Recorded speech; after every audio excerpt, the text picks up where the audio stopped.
সবচেয়ে বেশি ভূমিকম্প হওয়া 5টি দেশ দেখে নিন। পঞ্চম স্থানে রয়েছে আমেরিকা। আমেরিকায় বছরে 20,000 বারের মতো ভূমিকম্প হয়।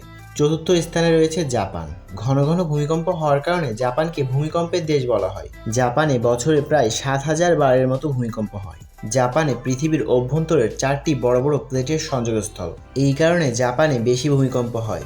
তৃতীয় স্থানে রয়েছে ইরান। উপমহাদেশের প্লেট এবং ইউরেশিয়া প্লেটের সংযোগস্থল হচ্ছে ইরান। ইরানে বছরে মাঝারি থেকে বড় ধরনের 100 বার ভূমিকম্প হয়। দ্বিতীয় স্থানে রয়েছে ইন্দোনেশিয়া। ইন্দোনেশিয়া প্লেট ও অস্ট্রেলিয়ান প্লেটের উপর ইন্দোনেশিয়া অবস্থিত। এছাড়া দেশটিতে মাঝে মাঝে ভূয়া দোলনের কারণে আগ্নেয়গিরি জেগে ওঠে। এর কারণেও দেশটিতে ভূমিকম্প হয়। ভূমিকম্প হওয়ার দিক থেকে প্রথম অবস্থানে আছে চীন। চায়নায় ভারতীয় প্লেট ও ইউরেশিয়ার প্লেটের সংযোগস্থল রয়েছে।